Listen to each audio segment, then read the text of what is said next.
Hello, my name is Chris, and today I will review the 2017 Honda Hatchback. As usual, I'll hope you'll find this review useful and interesting. In the 1990s, when some of you were still in your dad's pecker, the Honda Civic Hatchback was the uncontested choice of Generation X. With such a domination, it's hard to understand how they subsequently lost that lead. Civic now has world-class competitors such as Mazda 3 and Volkswagen Golf, and value-oriented competitors from Korea. On the outside, Civic is very sporty looking, no question. Its best posture is from the side where the car looks like it's leaning forward, like a sprinter primed on the starting line. But as you can see, it looks dynamic from various angles also. Honda has chosen to sacrifice some trunk space and headroom in the back by stylizing the rear end. It is obviously cutting edge, and the design is anything but bland.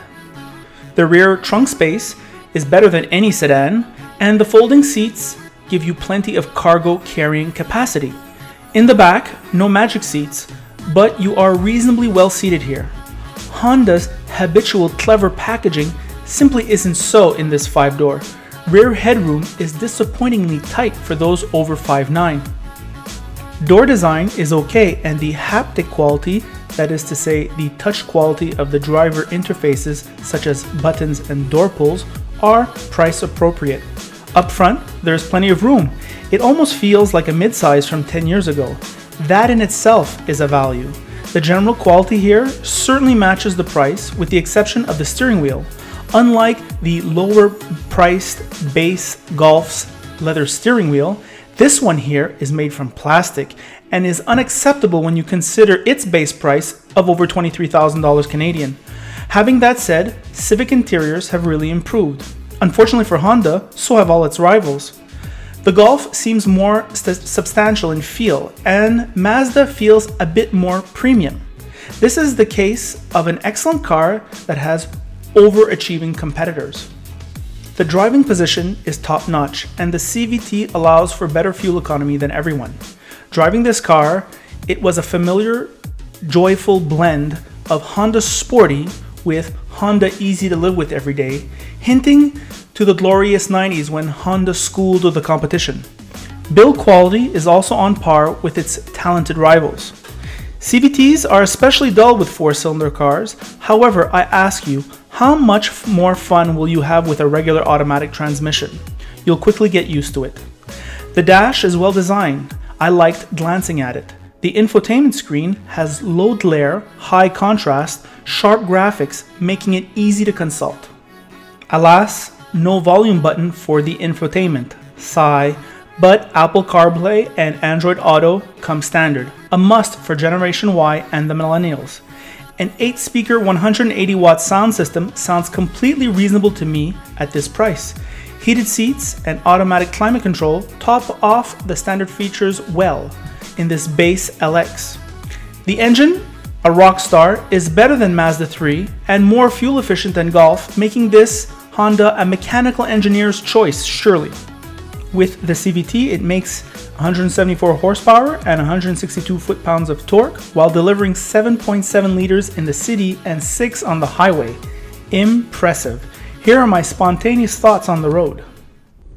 Hello car lovers, in the Honda Civic Hatchback LX with the CVT. Few things to add from the overview that I just did. I'd like to point out the highlights of this car. First of all, this steering wheel, although nice form, Ross likes the form of the steering wheel, and I have to agree with him, it feels like a piece of garbage, basically. It's made out of plastic. I don't think at $23,000 in the hyper-competitive hatchback youth market that kids are going to enjoy grabbing this sticky plastic steering wheel. That's my only major gripe. Other things, no volume knob here, which I don't like. And the insulation is okay, though not class leading. Styling wise, it's clearly the most youthful styling hatchback that I think there is in the category. It looks really good. It kind of leans forward too. When you look at it from the side, it looks like it's like jumping forward. I don't know. I like that aspect of the styling. A little bit of problem in the back with the rear space, a little lack of headroom. Normally Honda is a packaging company. They really package their things. They look small on the outside, big on the inside. For rear passengers over 5'9", forget it. So if you have tall kids, forget it. Lots of space. That hatchback gives you lots of room, making it very convenient. Good equipment on this LX, I'd say. Heated seats, automatic climate control, that's nice. The engine is high level, takes regular gas. The CVT, everyone complains about CVT except for me. I like CVTs, they're fuel efficient because I live in the city. I just like CVTs. And anyways, it's an automatic transmission, whether it shifts or not, it's not gonna be that much more fun. Driving dynamics. Car is set up, familiar Honda, easy when you're driving slow, sporty when you're driving fast. Ross points out that the tires are so cheap that you feel the car could do a lot better. And although we are not a modifications channel, I would say as soon as those tires wear out, upgrade them. You're going to get a lot more handling from your car. There's no magic seats with this vehicle. You don't get the magic seats, unfortunately. A note about how they've staggered the models. So, right, there's 3 models. The upper tier models, the 2 upper tier models take premium fuel. Like, really? A Honda Civic takes premium fuel? I don't know what idiot in the marketing department thought that we would associate the fact that the Honda Civic high-end model takes premium fuel. People will feel better and more prestigious about their purchase. I don't get that one. For 6 horsepower, 15% fuel economy loss, unacceptable. Unacceptable. So very good car, excellent car. I know I'm sounding hard, but I mean I gotta say a little. I gotta say it. It's good. Is it on the level of Mazda 3 and Golf and Volkswagen Golf? Yes. Is it better than those cars? Definitely not, according to me. I think it's a pretty level playing field. I have to give the slight edge to the Golf.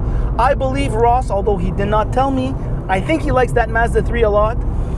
And we both like the Civic. But test drive those 3 cars. If you're shopping for one, test drive the other 2 to make a better choice. And that's my review of the 2017 Honda Civic Hatchback.